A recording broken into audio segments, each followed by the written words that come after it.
If you had told me 2 years ago when I started this motorsports photography journey that I would have done half the stuff on this list, I would have called you crazy. My name is Michael Palmatier. I'm a motorsports photographer based in Duluth, Georgia, and I take you guys trackside along my motorsports photography journey.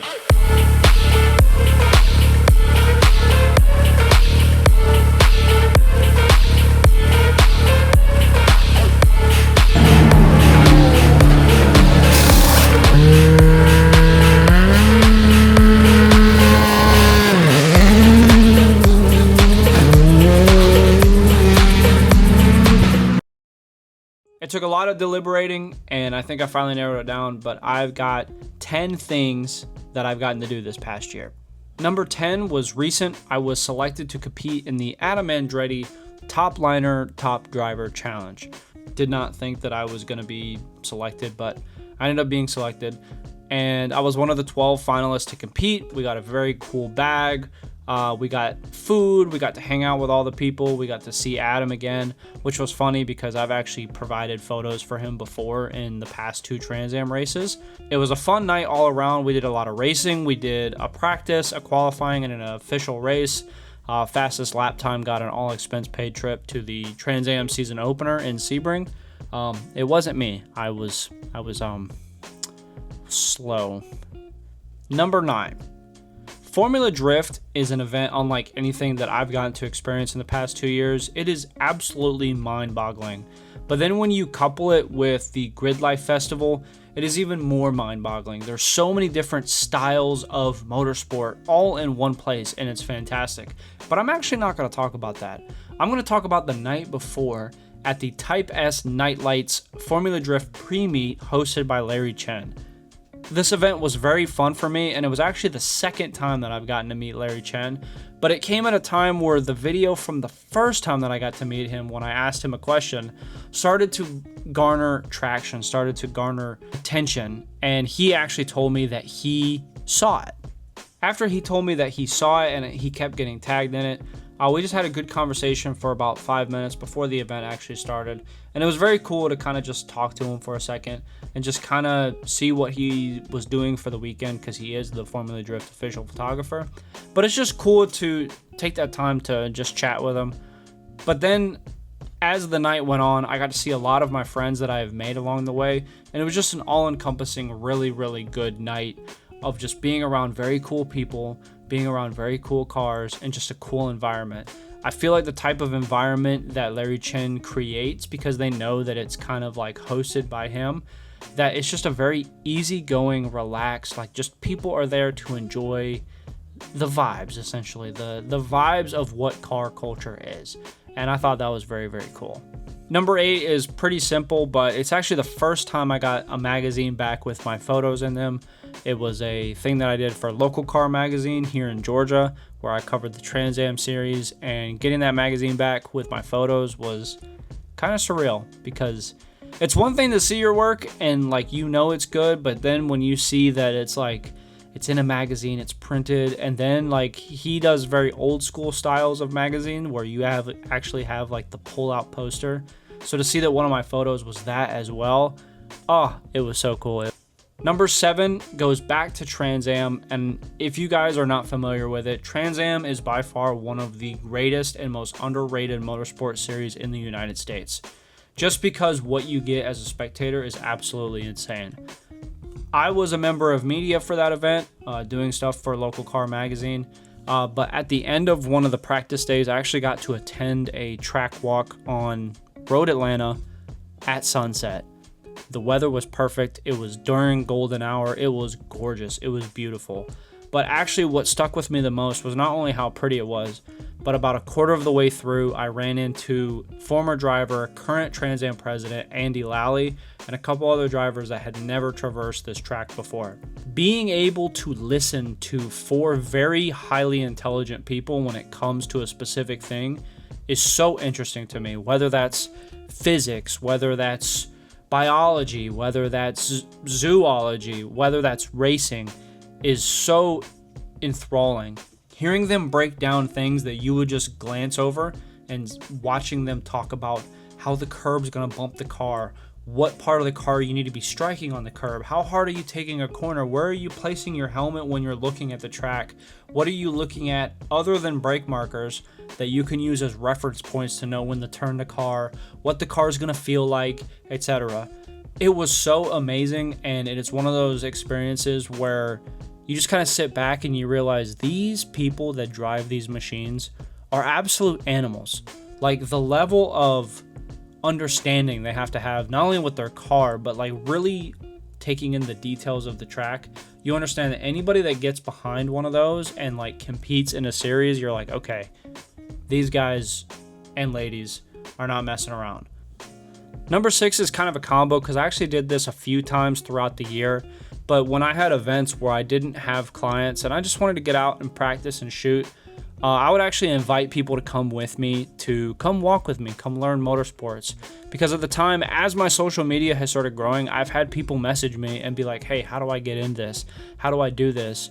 Or when I went to the Adobe Create Now event, I was the only motorsports photographer. So when you say, hey, this is what you do, a lot of them would go, oh, NASCAR? And then I would show them what I got to do. And they're like, dude, that's insane.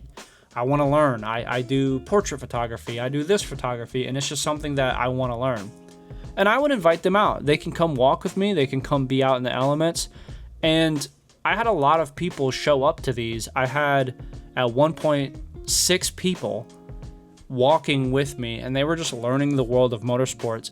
They were able to understand how difficult this style of photography was, because when you're doing portraits, it's very hard, but you're in a static setting. Whereas when you're out in the motorsports world, if it's raining, you have to deal with rain. If it's cold, you have to deal with cold. 1 second you have a cloud covering the light in your shot, and then it comes out. You got to understand your camera, how to quickly change all of that and understand what that's going to look like so you can get your image. And it was very fun, and you could see the wheels start to turn of like even some of these photographers that were well respected in their own niche of photography go, oh my God, I'm having to learn a new thing. And when they finally got it, when they finally got that pan shot, and they'd be like, hey, look what I got. And you'd be like, oh, hell yeah. You know that you taught them, in a sense, like how to be good at that.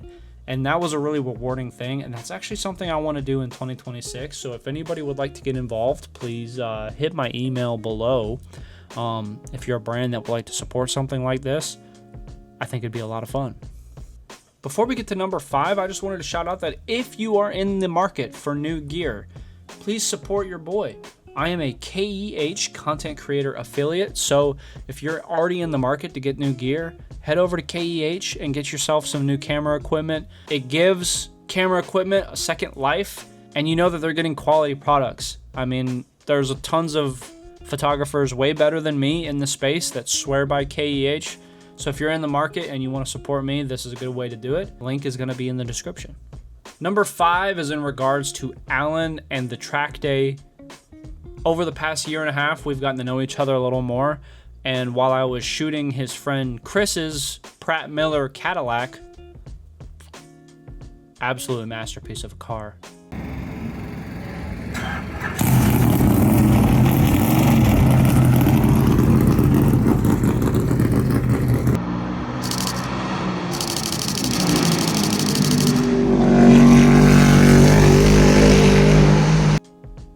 Chassis number 1.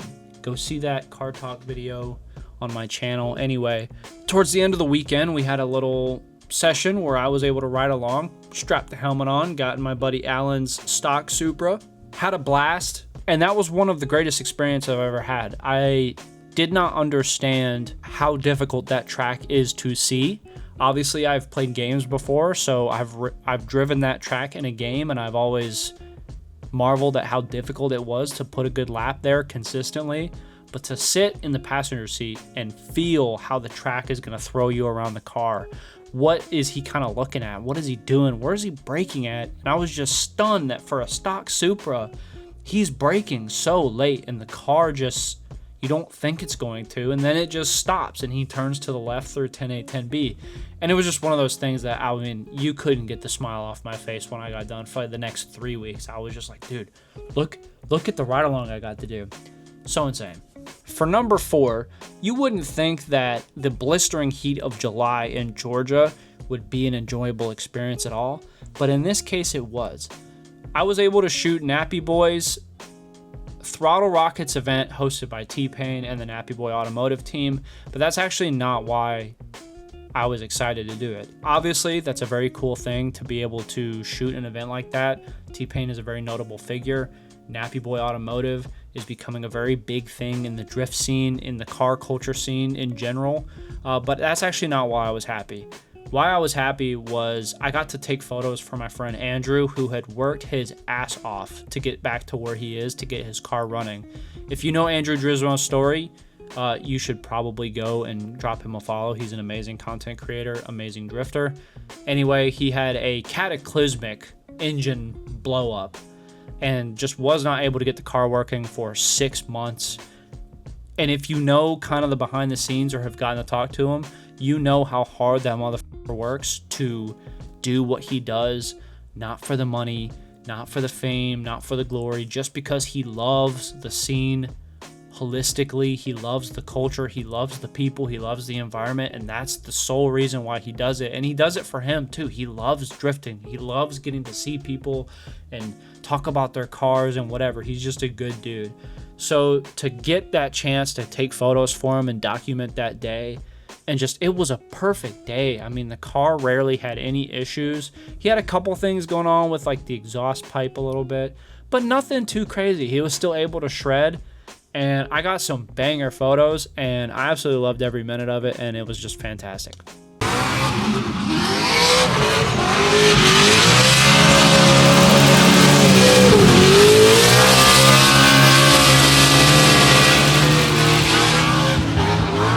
Number 3 is kind of a moment that I would put 5, 10, 20 years down the line if I continue to do photography as the turning point for everything. I wanted to get some practice in, and I saw on the schedule that there was a Champ Car event. It wasn't listed as a spectator event, but when I emailed the guy, he was like, oh yeah, people can just kind of show up and watch. And I asked, could I take photos? And they were like, oh yeah, no, we have no problem with you coming taking photos or whatever. I mean, obviously, you're not going to get a media pass, but you can come and take photos. Sweet. About a week before the event, I found out that Larry Chen was coming to drive because in his busy schedule, he had a weekend where he could come and do this. And I was like, oh my God, how many opportunities am I going to get to meet this guy? Probably 0. So I came up with a couple questions that I just wanted to ask him because I had kind of already known what I wanted to do, but nobody had ever straight up just mentioned, hey, this is some advice for you. And I've gotten a lot of advice from people that are in the industry. One of my good friends, Frank, was giving me advice, but from someone like this who's so ingrained in the culture of like, why do you do what you do? Or how did you get to where you are? As someone who's so notable, to be able to get that opportunity to talk with him was something that I strived for. I went down, ended up talking to one of his friends who is also competing, who is an IMSA photographer, Austin Pittman. Shout out you, because without this, I don't think you setting up this conversation would have got me to where I was, and I appreciate it so much. But I was able to get Larry Chen for about 5 minutes and just chatted with him and asked him a couple questions, and what he said to me literally changed my life for the rest of the year. Just, it kind of put everything into perspective of what do I want to be as Michael, the photographer? Because Larry Chen is Larry Chen and nobody's ever going to be like him, but what can I do to make this photography thing my photography thing, if that makes sense? And just how he talked about it and how he framed it of like how he went up in the scene, it just kind of put a lot of things in perspective for me. Number 2 is getting to talk to one of my heroes. I have very fond memories of a lot of different styles of motorsports, but I grew up a NASCAR kid. I was a big Jeff Gordon fan, but I have very fond memories of playing games like Gran Turismo 3 A-Spec with my dad, even back in the day, Gran Turismo 2 and some of the other racing games, where we would play the rally games, the rally exhibition races or whatever. And then as I got older, I came across Ken Block, and from Ken Block, you found the X Games, you found Rallycross, and from there I found Travis Pastrana. He had already made a name for himself in the motorsports world, and those were my 2 favorite people, Ken Block and Travis Pastrana. When I got the opportunity to shoot a rally race out in Tennessee, I had to jump on it, and I did not think that I was going to be able to get to talk to him, but just to be able to get to see him, and because I was media credentialed, just be able to get close and get photos of him, you know, I thought that was going to be really cool. Just document the weekend, document the event. And I reached out to Travis Pastrana's co-driver, Rhiannon Gelsomino, and she was gracious enough to allow me a 6-minute interview with her. And being able to chat with her was absolutely amazing because she is an iconic co-driver coming from an iconic family. Her husband was Ken Block's co-driver. So the entire family has just iconic rally history. But being able to get her mindset of like how she kind of fell into rally, even though her whole family did it, it's such a unique story, and she's such an amazing co-driver that there's this effect that when she gets into the passenger seat, the driver instantly gets like 10 times better. When they were already good, but it's almost like she unlocks greatness in them. So then from there, I mentioned that, hey, you know, Travis Pastrana's on my Mount Rushmore.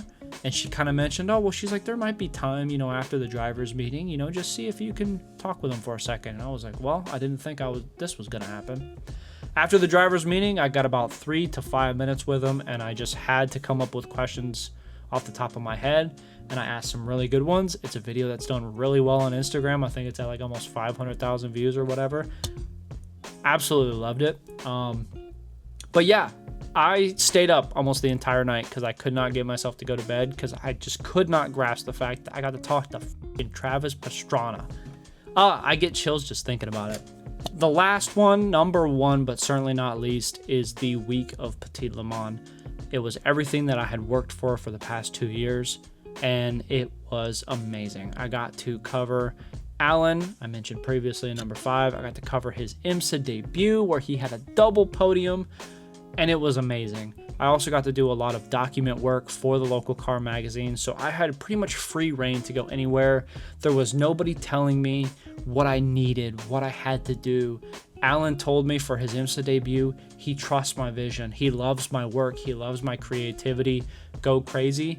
Every now and again, they would want like specific shots of the car or the side or the sponsor, but nothing like super insane. It was like so validating that someone like Alan, who is growing in the scene, has a similar growth pattern as me, where like out of nowhere, just in the past 2 years, just this spike, even though they've always had an interest in it, was very rewarding to me and like I said, I felt seen and validated to where he was just like, dude, I trust your vision. I trust your creativity.